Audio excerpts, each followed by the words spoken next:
El Evangelio según Marcos, la Besorá de Yeshua según Marcos. Marcos se entiende como un Yehudí de Jerusalén, mencionado en el libro de Hechos, en Maaseh Shlichim, en las cartas de Shaul y en Primera de Kefa, y identificado tradicionalmente con el autor del segundo Evangelio. Se entiende que llevaba dos nombres: Yohanan, nombre hebreo, y Marcos, sobrenombre que llevaba. Eso lo podemos ver en el libro de los Hechos, capítulo 12, el verso 12. Y dándose cuenta de lo que había sucedido, fue a la casa de Miriam, la madre de Yohanan, apodado Marcos, donde se había reunido mucha gente para orar. Se identifica a este Yohanan, apodado Marcos, con aquel que escribió finalmente la Besorá según Marcos. Hay mención también en el verso 25, acá nos dice: Barnabá y Shaul, habiendo completado su misión, volvieron de Jerusalén y trajeron con ellos a Yohanan, apodado Marcos. Tenemos otras referencias en el capítulo 13 de Maaseh Shlichim, verso 5. Después de tocar tierra en Salamis, comenzaron a proclamar la palabra de Adonai en las sinagogas, con Yohanan, paréntesis, Marcos, como asistente.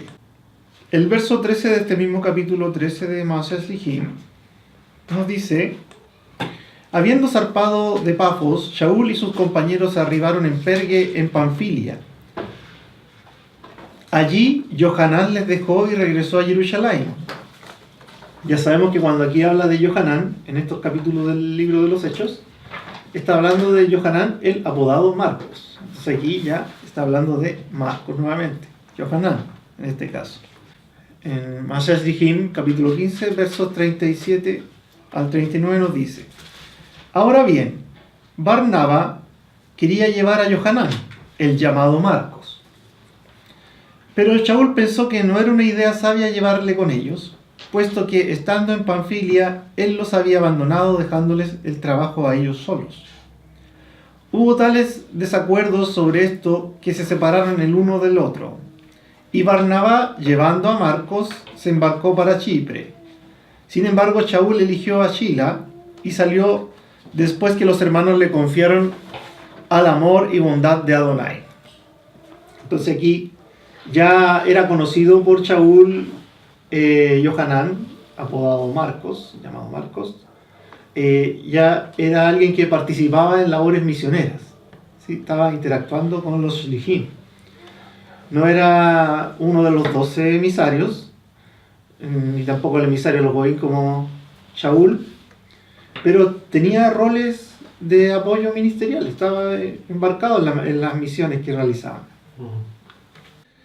Bien, hemos visto acá en Maaseh Shlichim que ya aparece la figura de Yohanan, llamado Marcos, ¿cierto?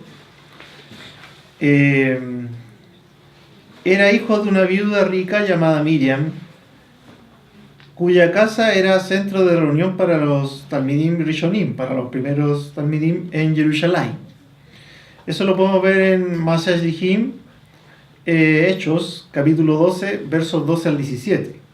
Dice así: y dándose cuenta de lo que había sucedido, fue a la casa de Miriam, la madre de Yohanan, apodado Marcos, donde se había reunido mucha gente para orar. Es decir, ya estaban involucrados en el lugar donde ella vivía para orar y reunirse. Llamó golpeando el portón de afuera y una sirvienta llamada Rodá vino a responder. Ella reconoció la voz de Kefa y estaba tan feliz que corrió hacia adentro sin abrir la puerta.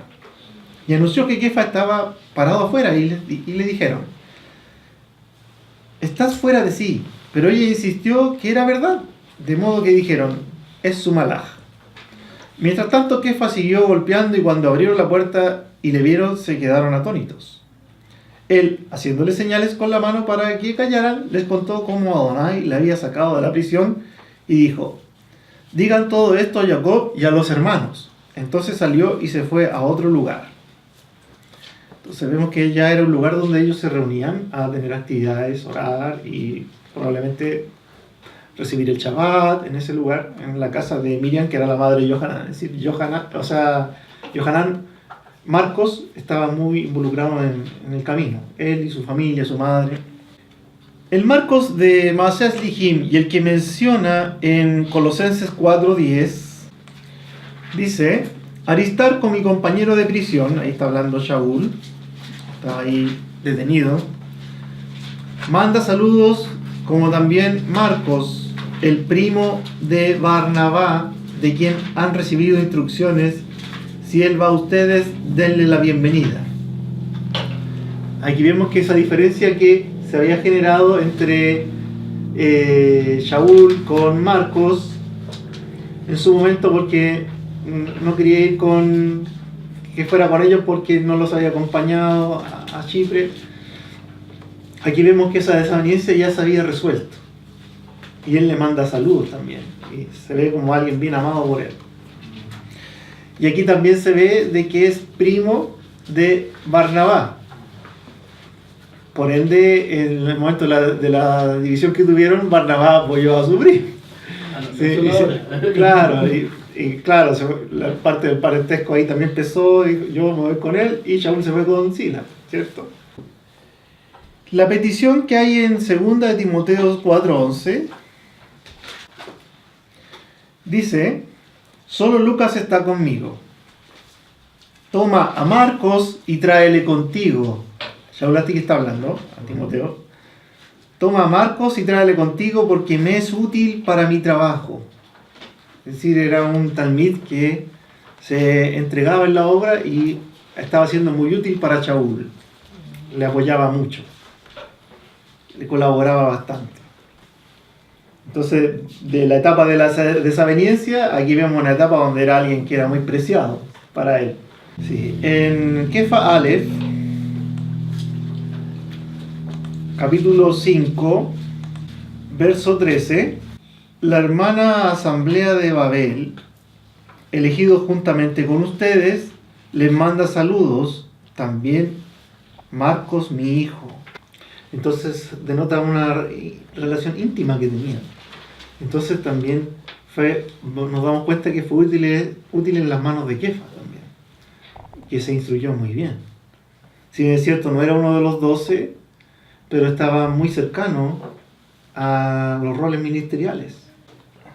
Entonces vemos que Marcos colabora con Shaul, y si es el mismo Marcos que aquí saluda a Kefa, también está muy cercano al ministerio con Kefa. Existen varios testimonios antiguos. Hay uno de Papías, por allá por el año 110 de la era común. Es bien antiguo ese testimonio. E Ireneo allá por el año 180.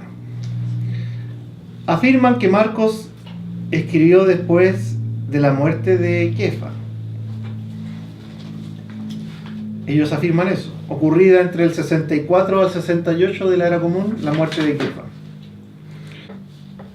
El discurso además de Marcos refleja probablemente una situación anterior a la destrucción de Jerusalén por los romanos en el 70.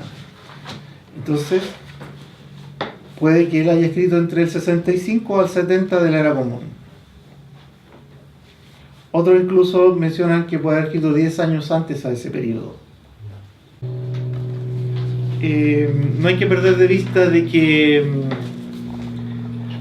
el Mashiach hace mención que llegado el tiempo en el cual iba él a ascender, dice que iba a enviar al Consolador, el cual iba a recordarle a los talmidim todas las cosas. Es decir, toda instrucción que hayan recibido de los talmidim iban a ser inspirados para tener esa memoria y recordar todos los sucesos. Además que está la dirección de Adonai en cómo ellos tienen que escribirla. Sí, de hecho, si consideramos que él es el hijo de Miriam, de la que alojó a Kefa en ese momento cuando él huyó, y que es el primo de Barnaba, hay que ver que él estaba relacionado a los sucesos en Jerusalén. Recuerden que cuando están en Jerusalén para recibir la Ruach HaKodesh en Shavuot, estaban reunidos ahí los 120. O sea, no son 12 los que están ahí reunidos. Hay 120 que eran los talmidim principales. En 1 Corintios 15:6 podemos ver que hubieron muchos testigos oculares de la resurrección de Yeshua. Después apareció a más de 500 hermanos a la vez, de los cuales muchos viven aún y otros ya duermen.